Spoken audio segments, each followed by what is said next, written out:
Welcome everyone to the audiobooks. You are listening to The Monk Who Sold His Ferrari. Chapter 7. Chapter 7. A Most Extraordinary Garden. Most people live, whether physically, intellectually, or morally, in a very restricted circle of their potential being. We all have reservoirs of life to draw upon of which we do not dream. By William James. In the fable, the garden is a symbol for the mind, said Julian. If you care for your mind, if you nurture it and if you cultivate it just like a fertile, rich garden, it will blossom far beyond your expectations. But if you let the weeds take root, lasting peace of mind and deep inner harmony will always elude you. John, let me ask you a simple question. If I went into your backyard where you have that garden you used to tell me so much about and threw toxic waste over all your prized petunias, you wouldn't be thrilled, would you? Agreed. As a matter of fact, most good gardeners guard their gardens like proud soldiers and make certain that no contamination ever enters. Yet look at the toxic waste that most people put into the fertile garden of their minds every single day, the worries and anxieties, the fretting about the past, the brooding over the future, and those self-created fears that wreak havoc within your inner world. In the native language of the sages of Savannah, which has existed for thousands of years, the written character for worry is strikingly similar to the character symbolizing a funeral pyre. Yogi Raman told me that this was no mere coincidence. Worry drains the mind of much of its power and, sooner or later, it injures the soul. To live life to the fullest, you must stand guard at the gate of your garden and let only the very best information enter. You truly cannot afford the luxury of a negative thought, not even one. The most joyful, dynamic, and contented people of this world are no different from you or me in terms of their makeup. We are all flesh and bones. We all come from the same universal source. However, the ones who do more than just exist, the ones who fan the flames of their human potential and truly savor the magical dance of life, do different things than those whose lives are ordinary. Foremost amongst the things that they do is adopt a positive paradigm about their world and all that is in it. Julian added, the sages taught me that on an average day, the average person runs about 60,000 thoughts through his mind. What really amazed me, though, was that 95% of those thoughts were the same as the ones you thought the day before. Are you serious? I asked. Very. This is the tyranny of impoverished thinking. Those people who think the same thoughts every day, most of them negative, have fallen into bad mental habits. Rather than focusing on all the good in their lives and thinking of ways to make things even better, they are captives of their pasts. Some of them worry about failed relationships or financial problems. Others fret over their less than perfect childhoods. Still others brood over more trifling matters, the way a store clerk might have treated them or the comment of a coworker that smacked of ill will. Those who run their minds in this fashion are allowing worry to rob them of their life force. They are blocking the enormous potential of their minds to work magic and deliver into their lives all that they want. Emotionally, physically and, yes, even spiritually. These people never realize that mind management is the essence of life. Management. The way you think stems from habit, pure and simple. Julian continued with conviction. Most people just don't realize the enormous power of their minds. I have learned that even the Best conditioned thinkers are using only 1/100th of a percent of their mental reserves. In Savannah, the sages dared to explore the untapped potential of their mental capacity on a regular basis. And the results were astounding. Yogi Raman, through regular and disciplined practice, had conditioned his mind so that he was able to slow down his heartbeat at will. He had even trained himself to go for weeks without sleep. While I would never suggest that these should be goals for you to aspire to, I do suggest that you start to see your mind for what it is, nature's greatest gift. Are there some exercises I can do to unlock this mind power? Being able to slow down my heartbeat would definitely make me a hit on the cocktail party circuit, I suggested cheekily. Don't worry about that now, John. I'll give you some practical techniques that you can try later that will show you the power of this ancient technology. For now, what is important is that you understand that mental mastery comes through conditioning. Nothing more and nothing less. Most of us have the same raw materials from the moment we take our first breath of air. What separates those people who achieve more than others or those that are happier than others is the way that they use and refine these raw materials. When you dedicate yourself to transforming your inner world, your life quickly shifts from the ordinary into the realm of the extraordinary. My teacher was growing more excited by the moment. His eyes seemed to twinkle as he spoke of the magic of the mind and the wealth of goodness it would surely bring. You know, John, when all is said and done, there is only one thing that we have absolute dominion over. Our kids? I said, smiling good-naturedly. No, my friend, our minds. We might not be able to control the weather or the traffic or the moods of all those around us. But we most certainly can control our attitude towards these events. We all have the power to determine what we will think about in any given moment. This ability is part of what makes us human. You see, one of the fundamental gems of worldly wisdom I have learned in my travels to the East is also one of the most simple. Julian then paused as if to summon up a priceless gift. And what might that be? There is no such thing as objective reality or the real world. There are no absolutes. The face of your greatest enemy might be the face of my finest friend.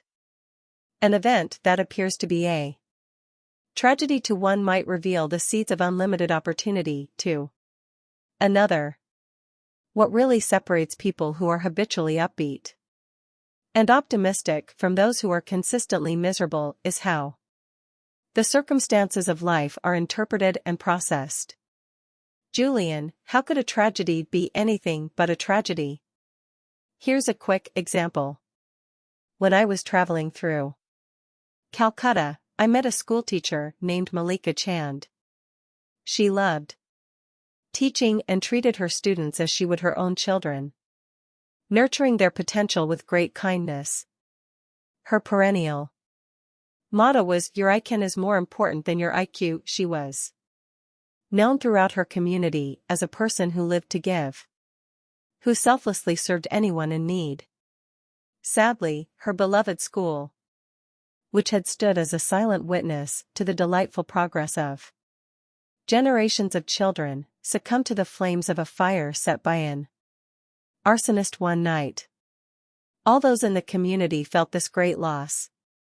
But as time passed, their anger gave way to apathy and they resigned themselves to the fact that their children would be without a school. What about Malika? She was different, an eternal optimist if there ever was one. Unlike everyone around her, she perceived opportunity in what had happened. She told all the parents that every setback offers an equivalent benefit if they took the time to search for it. This Event was a gift in disguise. The school that burned to the ground was old and decrepit. The roof leaked and the floor had finally buckled under the strain of 1,000 little feet scampering across its surface. This was the chance that they had been waiting for, to join hands as a community and build a much better school. One that would serve many more children in the years to come. And so, with this 64-year-old dynamo behind them, they marshaled their collective resources and raised enough funds to build a sparkling new school, one that stood as a shining example of the power of vision in the face of adversity. So it's like that old adage about seeing the cup as half full rather than half empty? That's a fair way to look at it. No matter what happens to you in your life, you alone have the capacity to choose your response to it. When you form the habit of searching for the positive in every circumstance, your life will move into its highest dimensions. This is one of the greatest of all the natural laws. And it all starts with using your mind more effectively? Exactly, John. All success in life, whether material or spiritual, starts with that 12-pound mass sitting between your shoulders. Or more specifically, with the thoughts that you put into your mind every second of every minute of every day. Your outer world reflects the state of your inner world. By controlling the thoughts that you think and the way you respond to the events of your life, you begin to control your destiny. This makes so much sense, Julian. I guess my life has become so busy that I have never taken the time to think about these things. When I was in law school, my best friend Alex used to love reading inspirational books. He said that they kept him motivated and energized in the face of our crushing workload. I remember him telling me that one of them said that the Chinese character for crisis is comprised of two subcharacters, one that spells danger and another that spells opportunity. I guess that even the ancient Chinese knew that there is a bright side to the darkest circumstance, if you have the courage to look for it. Yogi Raman put it this way: there are no mistakes in life, only lessons. There is no such thing as a negative experience, only opportunities to grow, learn and advance along the road of self-mastery. From struggle comes strength. Even pain can be a wonderful teacher. Pain? I protested. Absolutely. To transcend pain, you must first experience it. Or, to put it another way, how can you really know the joy of being on the summit of the mountain unless you have first visited the lowest valley? Get my point? To savor the good, one must know the bad? Yes. But I suggest that you stop judging events as either positive or negative. Rather, simply experience them, celebrate them and learn from them. Every event offers you lessons. These little lessons fuel your inner and outer growth. Without them, you would be stuck on a plateau. Just think about it in your own life. Most people have grown the most from their most challenging experiences. And if you meet with an outcome you did not expect and feel a little disappointed, remember that the laws of nature always ensure that when one door closes, another opens. Julian started to raise his arms in excitement, much as a Southern minister might while preaching to his congregation. Once you consistently apply this principle to your daily life and start to condition your mind to translate every event into a positive, empowering one, you will banish worry forever. You will stop being a prisoner of your past. Instead, you will become the architect of your future. Okay, I understand the concept. Every experience, even the Worst, offers me a lesson. Therefore, I should open my mind to the learning in every event. In this way, I will grow stronger and happier. What else might a humble, middle-class lawyer do to improve things? First of all, begin to live out of the glory of your imagination, not your memory. Run that one by me again. All I'm saying is that to liberate the potential of your mind, body and soul, you must first expand your imagination. You see, things are always created twice, first in the workshop of the mind, and then, and only then, in reality. I call the process blueprinting. Because anything that you create in your outer world began as a simple blueprint in your inner world, on the lush picture screen of your mind. When you learn to take control of your thoughts and vividly imagine all that you desire from this worldly existence in a state of total expectancy, dormant forces will awaken inside you. You will begin to unlock the true potential of your mind to create the kind of magical life that I believe you deserve. From tonight onwards, forget about the past. Dare to dream that you are more than the sum of your current circumstances. Expect the best. You will be astonished at the results. You know, John, all those years in the legal profession I thought I knew so much. I spent years studying at the finest schools, reading all the law books I could get my hands on and working with the best role models. Sure, I was a winner at the game of law. Yet I realized I was losing in the game of life. I was so busy chasing the big pleasures of life that I missed out on all the little ones. I never read those great books my father used to tell me to read. I haven't built any great friendships. I've never learned to appreciate great music. Having said this, I really think I am one of the lucky ones. My heart attack was my defining moment, my personal wake-up call, if you will. Believe it or not, it gave me a second chance to live a richer, more inspired life. Like Malika Chand, I saw the seeds of opportunity in my painful experience.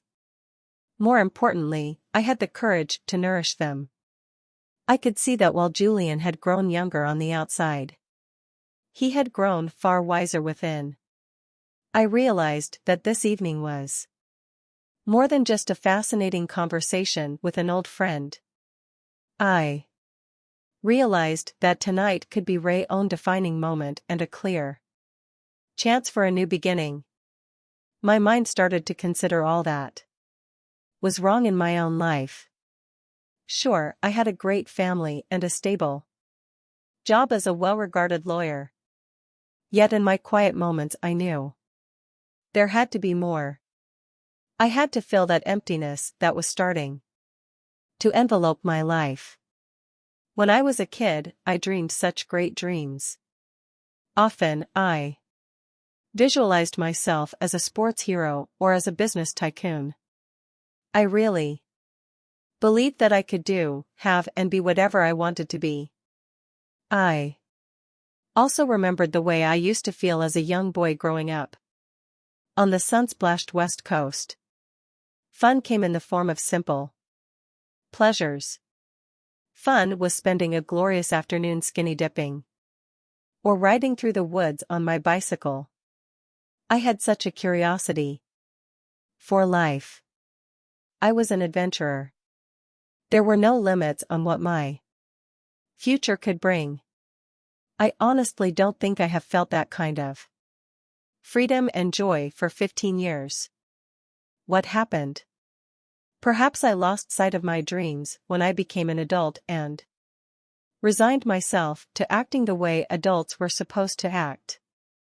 Maybe I lost sight of them when I went to law school and started talking like lawyers were supposed to talk.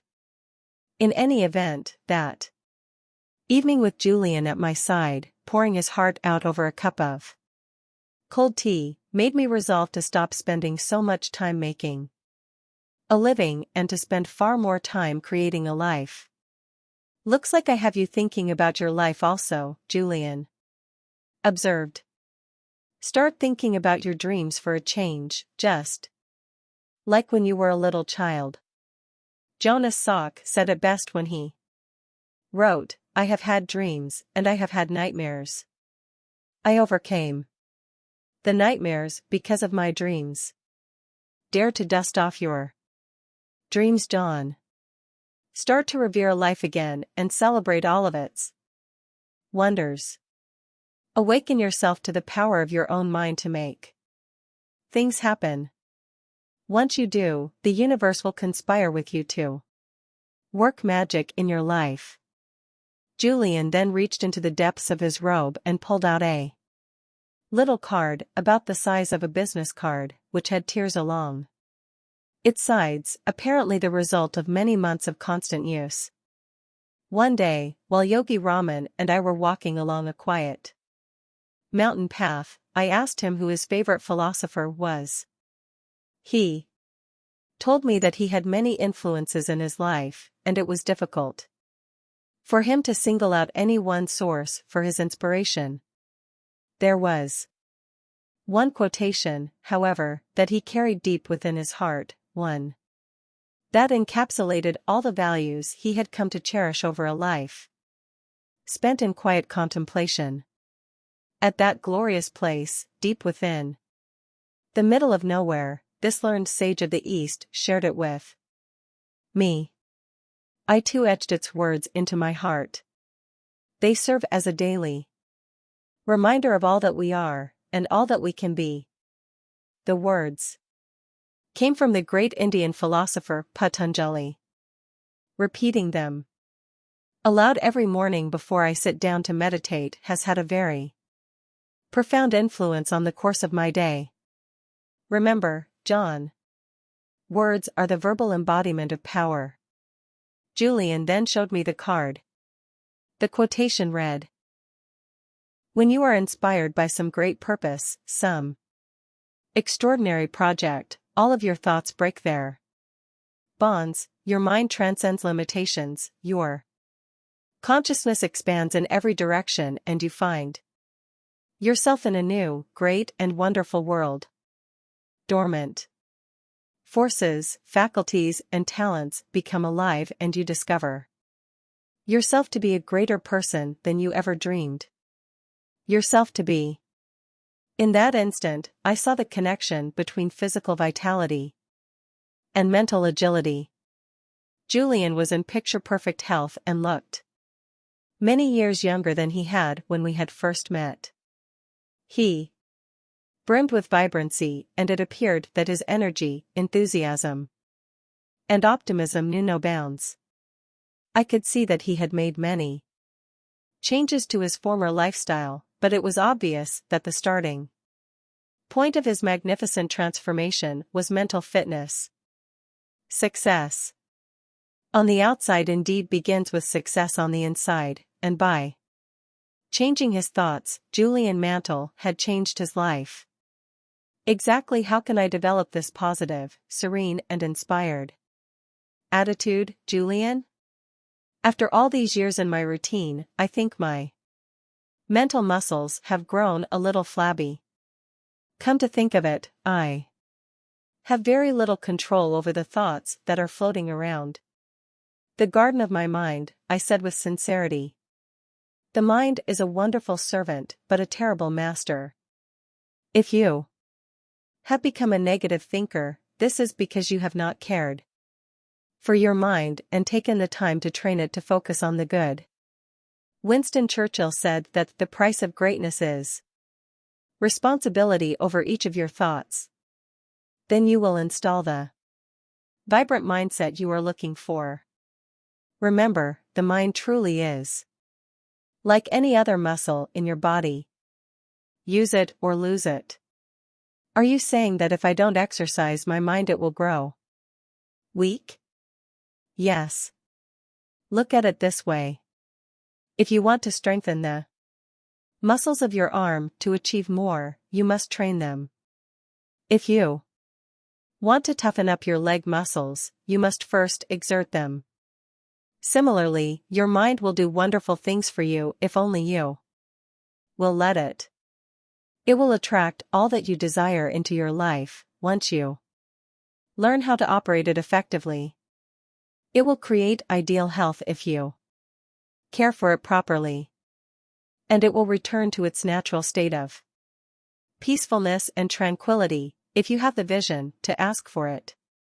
The sages of Savannah have a very special saying: the boundaries of your life are merely creations of the self. I don't think I understand that one, Julian. Enlightened thinkers know that their thoughts form their world, and the quality of one's life comes down to the richness of one's thoughts. If you want to live a more peaceful, meaningful life, you must think more peaceful, meaningful thoughts. Hit me with the quick fix, Julian. What do you mean?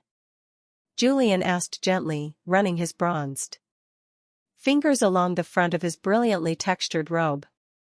I'm excited about what you are telling me. But I'm an impatient guy. Don't you have any exercises or techniques that I can use right now, here in my own living room, to change the way I run my mind? Quick fixes do not work. All lasting inner change requires time and effort. Persistence is the mother of personal change. I'm not saying that it will take years to make profound changes in your life. If you diligently apply the strategies I am sharing with you every day for only 1 month, you will be astonished at the results. You will begin to tap into the highest levels of your own capacity and enter the realm of the miraculous. But to reach this destination, you must not get hung up on the outcome. Instead, enjoy the process of personal expansion and growth. Ironically, the less you focus on the end result, the quicker it will come. How so? It's like that classic story of the young boy who traveled far from his home to study under a great teacher. When he met the wise old man, his first question was, "How long will it take me before I am as wise as you?" The response came swiftly, 5 years. "This is a very long time," the boy replied. "How about if I work twice as hard?" "Then it will take 10, said the master. 10? That's far too long. How about if I studied all day and well into the night, every night?" 15 years, said the sage. "I don't understand," replied the boy. "Every time I promise to devote more energy to my goal, you tell me that it will take longer. Why?" The answer is simple. With one eye fixed on the destination, there is only one left to guide you along the journey. Point well taken, counselor, I conceded graciously. Sounds like the story of my life. Be patient and live with the knowledge that all you are searching for is certain to come if you prepare for it and expect it. But I've never been the lucky sort, Julian. All that I have ever received has come through sheer persistence. What is luck, my friend? Julian replied kindly. It is nothing more than the marriage of preparation with opportunity. Julian added softly, before I give you the precise methods passed on to me by the sages of Savannah, I must first share a couple of key principles. First, always remember that concentration is at the root of mental mastery. Seriously? I know. It surprised me too. But it is true. The mind can accomplish extraordinary things, you have learned this. The very fact that you have a desire or a dream means that you have the corresponding capacity to realize it. This is one of the great universal truths known to the sages of Savannah. However, to liberate the power of the mind, you must first be able to harness it and direct its focus only to the task at hand. The moment you concentrate the focus of your mind on a singular purpose, extraordinary gifts will appear within your life. Why is it so important to have a concentrated mind? Let me offer you a riddle that will answer your question nicely. Say you were lost in the woods in the middle of the winter. You desperately needed to stay warm. All you have in your knapsack is a letter your best friend had sent to you, a tin of tuna, and a small magnifying glass that you carry to compensate for your fading eyesight. Luckily, you managed to find some dry kindling wood, but unfortunately you have no matches. How would you light the fire? Good grief. Julian had stumped me. I had no idea what the answer was. I give up. It's very simple. Place the letter amongst the dry wood and hold the magnifying glass over it. The rays of the sun will be focused so as to ignite the fire within a matter of seconds. And what about the can of tuna? Oh, I just threw that in to distract you from the obvious solution, Julian replied with a smile. But the essence of the example is this: putting the letter over the drywood would produce no result. Yet, the second you use the magnifying glass to concentrate the scattered rays of the sun onto the letter, it will ignite. This analogy holds true for the mind. When you concentrate its tremendous power on definite, meaningful objectives, you will quickly ignite the flames of your personal potential and produce startling results. Like what? I asked. Only you can answer this question. What is it that you are searching for? Do you want to be a better father and live a more balanced, rewarding life? Do you desire more spiritual fulfillment? Is it adventure and fun that you feel you are lacking? Give it some thought. How about eternal happiness? Go big or stay home, he chuckled, nothing like starting off small. Well, you can have that too. How? The sages of Savannah have known the secret of happiness for over 5,000 years. Fortunately, they were willing to share this gift with me. Do you want to hear it? No, I thought I'd take a break and go wallpaper the garage first. Huh? Of course I want to hear the secret of eternal happiness. Julian. Isn't that what everyone is searching for, ultimately? True. Well, here it is. Could I trouble you for another cup of tea? Come on, quit stalling. All right, the secret of happiness is simple. Find out what you truly love to do and then direct all of your energy towards doing it. If you study the happiest, healthiest, most satisfied people of our world, you will see that each and every one of them has found their passion in life and then spent their days pursuing it. This calling is almost always one that, in some way, serves others. Once you are concentrating your mind power and energy on a pursuit that you love, abundance flows into your life, and all your desires are fulfilled with ease and grace.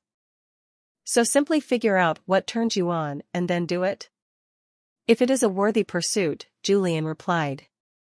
How do you define worthy? As I said, John, your passion must, in some way, improve or serve the lives of others. Viktor Frankl said it more elegantly than I ever could when he wrote, success, like happiness, cannot be pursued. It must ensue. And it only does so as the unintended side effect of one's personal dedication to a cause greater than oneself. Once you find out what your life's work is, your world will come alive. You will wake up every morning with a limitless reservoir of energy and enthusiasm. All your thoughts will be focused on your definite objective. You won't have time to waste time. Valuable. Mental power will, therefore, not be wasted on trifling thoughts.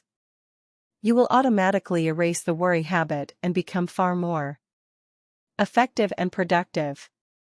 Interestingly, you will also have a deep sense of inner harmony, as if you are somehow being guided to realize your mission. It is a wonderful feeling. I love it, Julian offered gleefully. Fascinating. And I like the part about getting up feeling good. To be really honest with you, Julian, most days I wish I could just stay under the covers. It would be so much better than facing the traffic, the angry clients, the aggressive opponents, and the ceaseless flow of negative influences. It all makes me feel so tired. Do you know why most people sleep so much? Why? Because they really don't have anything else to do. Those who rise with the sun all have one thing in common. Insanity? Very funny. No, they all have a purpose that fans the flames of their inner potential. They are driven by their priorities, but not in an unhealthy, obsessive way. It is more effortless and gentle than that. And given their enthusiasm and love for what they are doing in their lives, such people live in the moment. Their attention is fully and completely on the task at hand. Therefore, there are no energy leaks. These people are the most vibrant and vital individuals you will ever have the good fortune to meet. Energy leaks?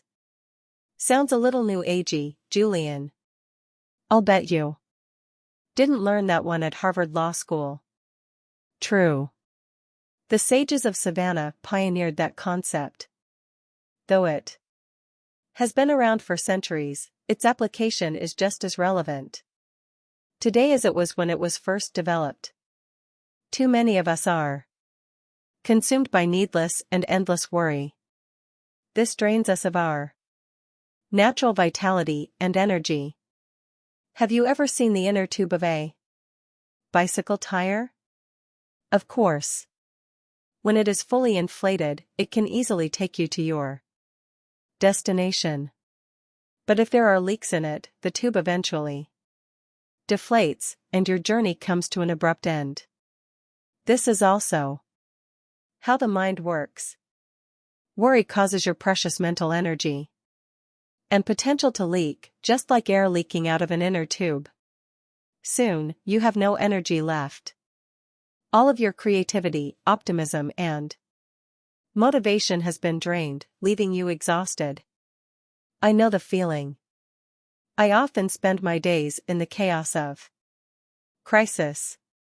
I have to be everywhere at once, and I can't seem to please anyone. On those days, I notice that even though I have done very little physical labor, all my worrying leaves me totally deflated by the end of the day. About the only thing I can do when I get home is pour myself a scotch and cuddle up with the remote control. Exactly. Too much stress does this to you. Once you find your purpose, however, life becomes much easier and far more rewarding. When you figure out what your main aim or destiny really is, you will never have to work another day in your life. Early retirement? No, said Julian in the no-nonsense tone he had mastered during his days as an eminent lawyer. Your work will be play. Wouldn't it be a little risky for me to give up my job to start searching for my overriding passion and purpose? I mean, I have a family and real obligations. I have 4 people who depend on me. I'm not saying you that have to leave the legal profession tomorrow. You will, however, have to start taking risks. Shake up your life a bit. Get rid of the cobwebs. Take the road less traveled. Most people live within the confines of their comfort zone. Yogi Raman was the first person to explain to me that the best thing you can do for yourself is regularly move beyond it. This is the way to lasting personal mastery and to realize the true potential of your human endowments. And what might those be? Your mind, your body, and your soul. So what risk should I take? Stop being so practical. Start doing the things you have always wanted to do. I have known lawyers who have quit their jobs to become stage actors and accountants who have become jazz musicians. In the process, they have found the deep happiness that had eluded them for so long. So what if they could no longer afford 2 vacations a year and a posh summer home in the Caymans? Calculated risk-taking will pay huge dividends. How will you ever get to third base with 1 foot on second? I see your point. So take the time to think. Discover your real reason for being here and then have the courage to act on it. With due respect, Julian, all I do is think. As a matter of fact, part of my problem is that I think too much. My mind never stops. It is filled with mental chatter, it drives me crazy sometimes. What I'm suggesting is different. The sages of Savannah all took time daily to silently contemplate not only where they were, but where they were going. They took the time to reflect on their purpose and how they were living their lives every day. Most importantly, they thought deeply and genuinely about how they would improve the next day. Daily incremental improvements produce lasting results which, in turn, lead to positive change. So I should take the time to reflect on my life regularly? Yes. Even 10 minutes of focused reflection a day will have a profound impact on the quality of your life. I understand where you are coming from, Julian. The problem is, once my day gets cranking, I can't even find 10 minutes to eat lunch. My friend, saying that you don't have time to improve your thoughts and your life is like saying you don't have time to stop for gas because you are too busy driving. Eventually it will catch up with you. Yeah, I know. Hey, you were going to share some techniques with me, Julian, I said, hoping to learn some practical ways to apply the wisdom I was hearing. There is one technique for mastering the mind which towers above all the rest. It is a favorite of the sages of Savannah who taught it to me with great faith and trust. After practicing it for only 21 days, I felt more energetic, enthusiastic, and vibrant than I had felt in years. The practice is over 4,000 years old. It is called the heart of the rose. Tell me more. All that you need to perform this exercise is a fresh rose and a silent place. Natural surroundings are best, but a quiet room will also do nicely. Start to stare at the center of the rose, its heart.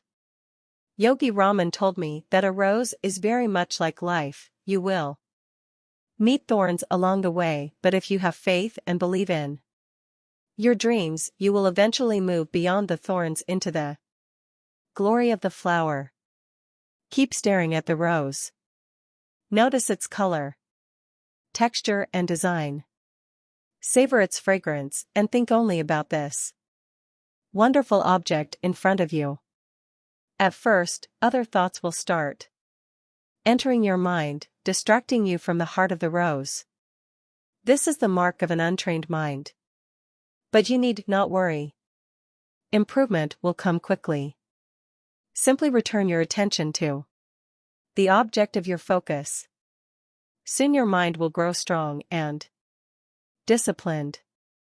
That's all there is to it? It sounds pretty easy. That is the beauty of it, John, Julian replied. However, this ritual must be performed daily for it to be effective. For the first few days, you will find it difficult to spend even 5 minutes in this exercise. Most of us live at such a frenetic pace that true stillness and silence is something foreign and uncomfortable. Most people, hearing my words, will say that they have no time to sit and stare at a flower. These are the same people that will tell you that they have no time to enjoy the laughter of children or to walk barefoot in the rain. These people say they are too busy to do such things. They don't even have time to build friendships, for friendships also take time. You know a lot about such people. I was one of them, said Julian. He then paused and sat still. His intense gaze riveted on the grandfather clock my grandmother had given Jenny and I as a housewarming present. When I think of those who live their lives this way, I remember the words of an old British novelist whose work my father loved to read: one must not allow the clock and the calendar to blind him to the fact that each moment of life is a miracle and a mystery. Persist and spend longer and longer periods savoring the heart of the rose, Julian continued in his throaty tone. After a week or two you should be able to perform the technique for 20 minutes without your mind wandering on to other subjects. This will be your first indication that you are taking back control of the fortress of your mind. It will then focus only on what you command it to focus on. It will then be a wonderful servant, able to do extraordinary things for you. Remember, either you control your mind or it controls you. Practically speaking, you will notice that you will feel far calmer. You will have taken a significant step towards erasing the worry habit that plagues most of the population, and you will enjoy more energy and optimism. Most importantly, you will also observe a sense of joyfulness entering your life, along with an ability to appreciate the many gifts that surround you each day. No matter how busy you get and how many challenges you might face, return to the heart of the rose. It is your oasis. It is your silent retreat. It is your island of peace. Never forget that there is power in silence and stillness. Stillness is the stepping stone to connecting with the universal source of intelligence that throbs through every living thing. I was fascinated by what I had heard. Could it really be possible to profoundly improve the quality of my life with such a simple strategy? There must be more to the dramatic changes I see in you than the heart of the rose. I wondered aloud. Yes, this is true. In fact, my transformation came about as a result of using a number of highly effective strategies in concert. Don't worry, they are all just as simple as the exercise I have just shared with you, and equally as powerful. The key for you, John, is to open your mind to your potential for living a life rich with possibilities. Julian, ever the fountain of knowledge, continued to reveal what he had learned in Savannah. Another particularly good technique for ridding the mind of worry and other negative, life-draining influences is based on what Yogi Raman called opposition thinking. I learned that under the grand laws of nature, the mind can only hold one thought at any one time. Try it yourself, John. You will see that it is true. I did try it and it is true. Using this little-known information, anyone can easily create a positive, creative mindset within a short period. The process is straightforward. When an undesirable thought occupies the focal point of your mind, immediately replace it with an uplifting one. It's as if your mind is a giant slide projector, with every thought in your mind being a slide. Whenever a negative slide comes up on the screen, take swift action to replace it with a positive one. This is where the prayer beads around my neck come in, Julian added with rising enthusiasm. Every time I catch myself thinking a negative thought, I take this necklace off and remove another bead. These beads of worry go into a cup I keep in my knapsack. Together, they serve as gentle reminders that I still have a distance to travel on the road to mental mastery and responsibility over the thoughts that fill my mind. Hey, that's a great one. This is really practical stuff. I have never heard anything quite like it. Tell me more about this. Philosophy of opposition thinking. Here's a real-life example. Let's say you have had a tough day in court. The judge disagreed with your interpretation of the law. The litigator on the other side belonged in a cage, and your client was more than a little annoyed with your performance. You come home and fall into your favorite chair, full of gloom. Step 1 is to become aware that you are thinking these uninspiring thoughts. Self-knowledge is the stepping stone to self-mastery. Step 2 is to appreciate once and for all that just as easily as you allowed those gloomy thoughts to enter, you can replace them with cheerful ones. So think of the opposite of gloom. Concentrate on being cheerful and energetic. Feel that you are happy. Perhaps you might even start to smile. Move your body as you do when you are joyful and full of enthusiasm. Sit up straight, breathe deeply, and train the power of your mind on positive thoughts. You will notice a remarkable difference in the way you feel within minutes. Even more importantly, if you keep up your practice of opposition thinking, applying it to every negative thought that habitually visits your mind, within weeks you will see that they no longer hold any power. Do you see what I'm getting at? Julian continued his explanation. Thoughts are vital, living things, little bundles of energy, if you will. Most people don't give any thought to the nature of their thoughts, and yet, the quality of your thinking determines the quality of your life. Thoughts are just as much a part of the material world as the lake you swim in, or the street you walk on. Weak minds lead to weak actions. A strong, disciplined mind, which anyone can cultivate through daily practice, can achieve miracles. If you want to live life to the fullest, care for your thoughts as you would your most prized possessions. Work hard to remove all inner turbulence. The rewards will be abundant. I never saw thoughts as living things, Julian, I replied, amazed at this discovery. But I can see how they influence every element of my world. The sages of Savannah firmly believed that one should only think sattvic or pure thoughts. They arrived at such a state through the techniques I have just shared with you, along with other practices such as a natural diet, the repetition of positive affirmations or mantras as they called them, reading books rich with wisdom, and by constantly ensuring that their company was enlightened. If even one impure thought entered the temple of their minds, they would punish themselves by traveling many miles to an imposing waterfall and standing under the ice-cold water until they could no longer bear the frigid temperature. I thought you told me these sages were wise.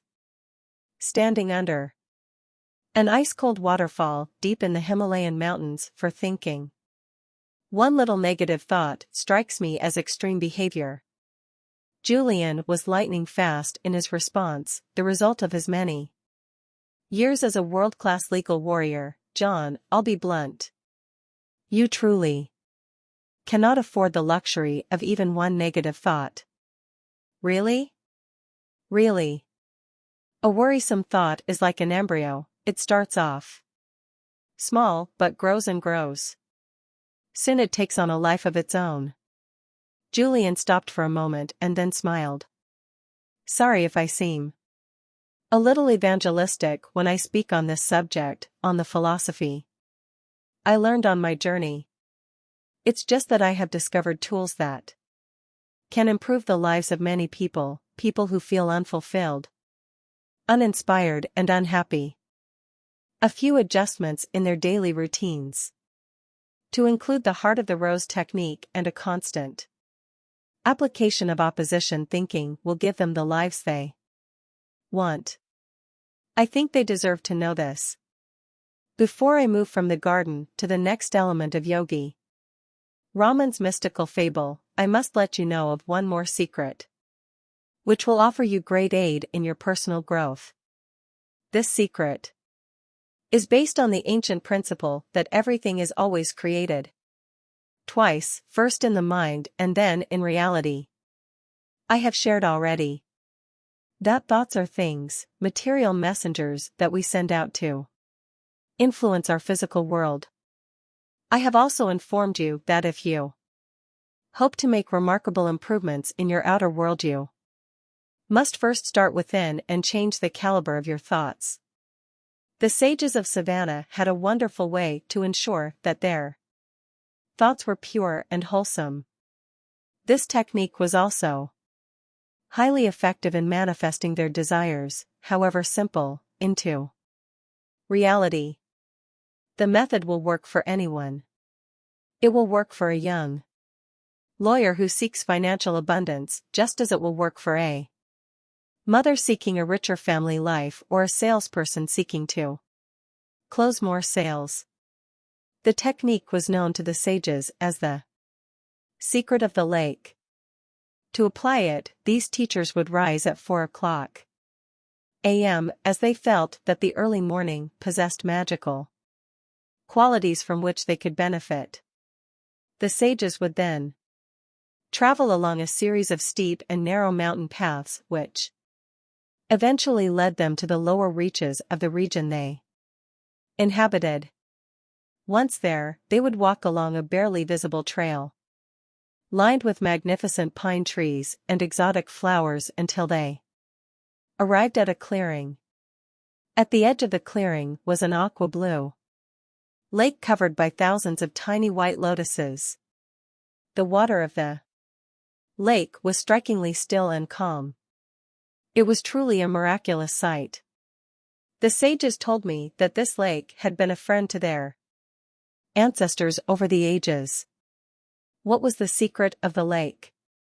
I asked impatiently. Julian explained that the sages would look into the waters of the still lake and envision their dreams becoming reality. If it was the virtue of discipline they wished to cultivate within their lives, they would picture themselves getting up at dawn, performing their rigorous physical regimen without fail and spending days in silence to enhance their willpower. If it was more joy they were seeking, they would look into the lake and envision themselves laughing uncontrollably or smiling each time they met one of their brothers or sisters. If it was courage they desired, they would picture themselves acting with strength in the moment of crisis and challenge. Yogi Raman once told me that as a boy, he lacked confidence, as he was smaller than the other boys his age. While they were kind and gentle to him given their environmental influences, he grew insecure and shy. To cure this weakness, Yogi Raman would travel to this heavenly spot and use the lake as a picture screen for images of the person he hoped to be. Some days he would visualize himself as a strong leader, standing tall and speaking with a powerful, commanding voice. Other days he would see himself as he wished to be when he grew older, a wise sage filled with Tremendous inner strength and character. All the virtues he wished to have in his life, he saw first on the surface of the lake. Within a matter of months, Yogi Raman became the person whom he mentally saw himself becoming. You see, John, the mind works through pictures. Pictures affect your self-image, and your self-image affects the way you feel, act, and achieve. If your self-image tells you that you are too young to be a successful lawyer or too old to change your habits for the better, you never will achieve these goals. If your self-image tells you that lives rich with purpose, excellent health, and happiness are only for people from backgrounds other than your own, this prophecy will ultimately become your reality.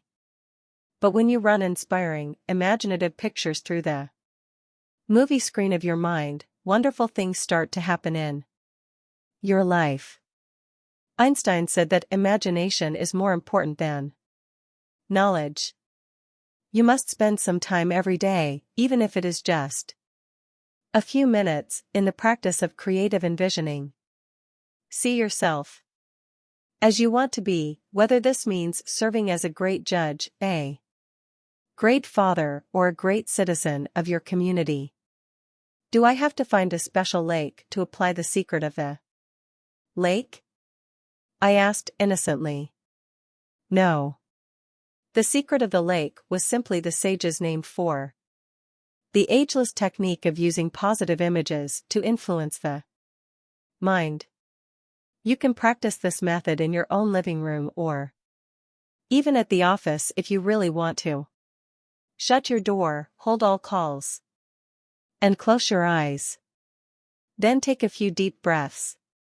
You will notice that after 2 or 3 minutes you will start to feel relaxed.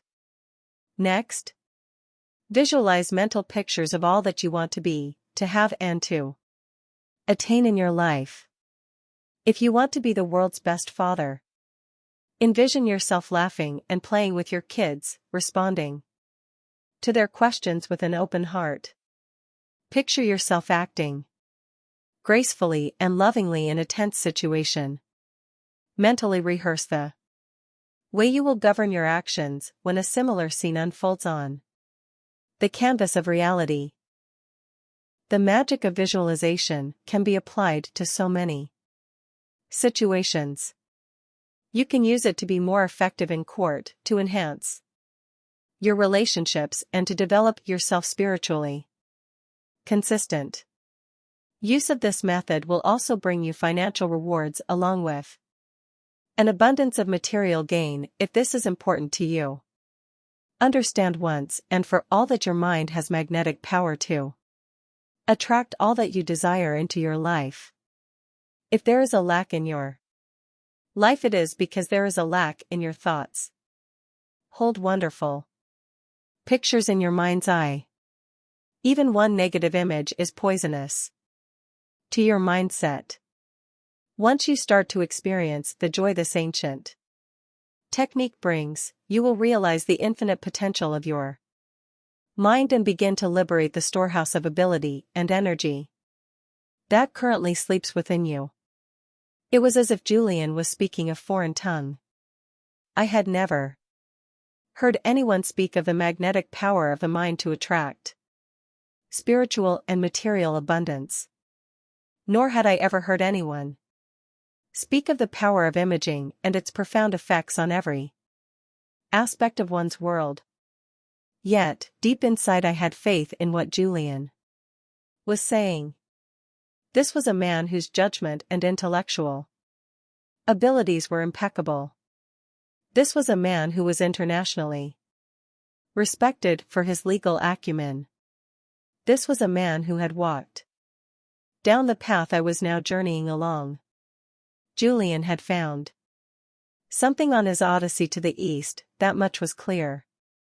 Looking at his physical vitality, his obvious tranquility, seeing his transformation confirmed that I would be wise to listen to his advice. The more I thought about what I was hearing, the more sense it made. Surely the mind must have a great deal more potential than most of us are currently using. How else could mothers lift otherwise immovable cars to save their crying infants who had fallen underneath? How else could martial artists break stacks of bricks with one fell swoop of their hands? How else could the yogis of the East slow down their heartbeats at will or endure tremendous pain without blinking an eye? Maybe the real problem was within me and my lack of belief in the gifts that every being possesses. Perhaps this evening, sitting alongside a former millionaire lawyer turned monk of the Himalayas, was a sort of wake-up call for me to start making the most of my life. But doing these exercises at the office, Julian? I responded. My partners think I'm strange enough as it is. Yogi Raman and all the kind sages with whom he lived often used a saying that had been passed down to them through the generations. It is my privilege to pass it on to you on what has become an important evening for both of us, if I may say so. The words are as follows: there is nothing noble about being superior to some other person. True nobility lies in being superior to your former self. All I'm really getting at is that if you want to improve your life and live with all that you deserve, you must run your own race. It doesn't matter what other people say about you. What is important is what you say to yourself. Do not be concerned with the judgment of others as long as you know what you are doing is right. You can do whatever you want to do as long as it is correct, according to your conscience and your heart. Never be ashamed of doing that which is right. Decide on what you think is good and then stick to it. And for God's sake, never get into the petty habit of measuring your self-worth against other people's net worth. As Yogi Raman preached, every second you spend thinking about someone else's dreams, you take time away from your own. It was now 7 minutes past midnight. Remarkably, I didn't feel the least bit tired. When I shared this with Julian, he smiled. Once again, you have learned yet another principle for enlightened living. For the most part, fatigue is a creation of the mind. Fatigue dominates the lives of those who are living without direction and dreams. Let me give you an example. Have you ever had an afternoon at the office where you were reading your dry case reports and your mind started to wander and you started to feel sleepy? From time to time, I answered, not wishing to reveal the fact that this was my modus operandi. Sure, most of us feel drowsy at work on a regular basis. Yet, if a friend calls on the phone to ask you if you want to go out to the ball game that night or asks you for advice on his golf game, I have no doubt that you would spring to life. Every trace of your fatigue would vanish. Is that a fair assessment? That's fair, counselor. Julian knew he was on a roll. So your tiredness was nothing more than a mental creation, a bad habit your mind has cultivated to act as a crutch when you are performing a tedious task. Tonight, you are obviously enchanted with my story and keen to learn the wisdom that has been revealed to me. Your interest and mental focus give you energy. This evening, your mind has not been in the past, nor has it been in the future. It has been squarely focused on the present, on our conversation. When you consistently direct your mind to live in the present, you will always have boundless energy, no matter what time the clock reflects. I nodded my head in agreement. Julian's wisdom seemed so obvious, and yet so much of it had never occurred to me. I guess common sense is not always so common. I thought about what my Father used to tell me when I was growing up, only those who seek shall find. I wished he was with me. Chapter 7. Action Summary. Julian's wisdom in a nutshell. The symbol is the garden. The virtue means to master your mind. The wisdom means 1. Cultivate your mind, it will blossom beyond your expectations. 2. The quality of your life is determined by the quality of your thoughts. 3. There are no mistakes, only lessons. See setbacks as opportunities for personal expansion and spiritual growth. The techniques are 1. The heart of the rose. 2. Opposition thinking. 3. The secret of the lake. Lastly, quotable quote is: the secret of happiness is simple, find out what you truly love to do and then direct all of your energy towards doing it. Once you do this, abundance flows into your life and all your desires are filled with ease and grace. End of Chapter 7. Thank you for watching. Please like, share, and subscribe to our channel.